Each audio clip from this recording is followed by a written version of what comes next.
Welcome back to Jersey Matters. I'm Larry Mendte. It's been almost a year since the state imposed a tax on online short-term rental companies or short-term renters. So how are we doing?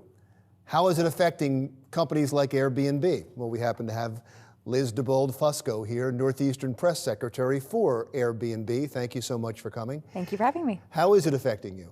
Well, business is booming across New Jersey for the short-term rental economy. Just this past summer, we recently reported that there were over 480,000 guest arrivals all across the state, with local hosts making $88 million. And that trend is actually looking to continue well into the fall and winter. That's actually one of the benefits we've seen with the short-term rental economy, is that now along the shore and all across the state, it's not just summer tourism, it's year-round tourism. Heading into the fall, we're expecting about 200,000 guest arrivals all across the state. And specifically on the shore, guest arrivals are up 33% this summer, the first with the tax. So it has not affected in any way the way people are using online short-term rentals? Not at all. And again, we're seeing a significant uptick.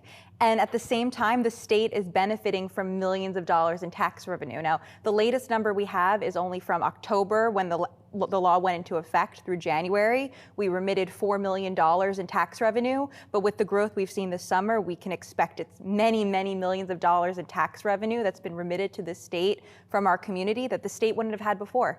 Is this happening across the country now, where states are saying we need renters that use companies like Airbnb to pay taxes like everybody else? Well, what I would say is actually we, Airbnb, are coming to states and saying, hey, you should take advantage of this tax revenue. Really? You don't fight this at all? No, absolutely. And to be fair, you're not paying the tax. No, we're collecting and remitting it on behalf of our hosts. These are taxes that are often owed by our hosts that our hosts don't know to pay. Our hosts are not accountants. I'm not an accountant. I wouldn't know how to pay this revenue. So we step in there and we collect and remit the tax on behalf of our hosts. We actually have agreements to do so in 38 states across the country, as well as all around the world.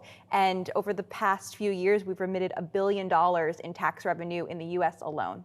It's a little surprising you're doing as well as you're doing, because I've used Airbnb before, and one of the benefits used to be that you didn't have to pay the taxes and fees. And it was one of the reasons people used it. And I thought when that was taken away, not only did I think you would fight it, but when that was taken away, it would certainly hurt business. But we actually supported it in New Jersey. Well, that's the, for us, it's, again, this is something we want to contribute. We want to be a good neighbor to New Jersey. And so ensuring that our community can easily pay tax revenue and contribute to the state, for us, that was instrumental to this. And that's why we supported the tax law and why we continue to support it. Absolutely. Did you see this happening? I mean, you must do some forecasting on something like this. And did you say, well, you know what, this isn't going to hurt us that much?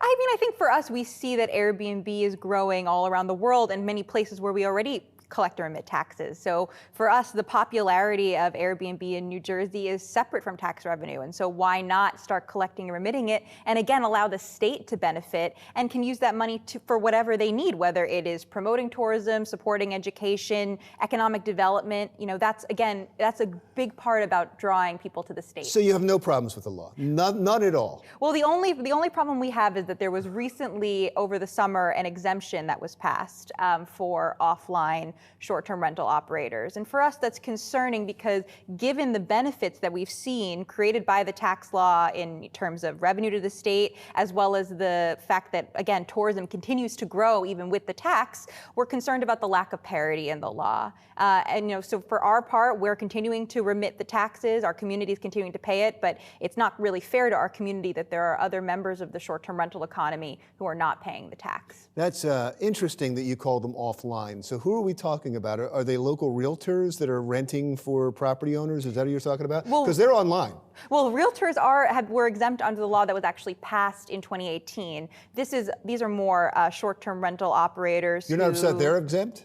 Well, that was something that we accepted with the law. For us, it's the new exemption for people who are, whether they're, arranging business through a newspaper, whether they, collect payment directly from guests, but they're using an online service. As you were saying, there's a variety of ways that people can get around this law in order to avoid paying taxes. And for us, that's deeply concerning, again, since tourism is not being hurt by this tax, and the state should continue to benefit from the revenue, in our opinion. Did you consider at all legal action? Because it seems like one of the big things that people get upset about is when the government picks and chooses winners and losers. And it certainly sounds like that's what they're doing. For us, we're not pursuing legal action. What we're hoping to do is just educate the state, educate legislators, educate the community that, again, this tax isn't hurting tourism. Tourism in New Jersey is booming with Airbnb and beyond Airbnb. All across the state, we're seeing just record numbers of tourists in New Jersey. And so the state should be embracing that, and the entire short-term rental economy should be embracing that and contributing back to the state. Any concern about the fact that now that people know that they can go to realtors, they don't have to pay taxes? That could hurt. Well, I mean, I would say that what we're seeing, again, realtors have been exempt since last year. And again, this summer, we did not see any sort of impact in the fact that realtors were exempt and our community was not exempt and had to pay the tax.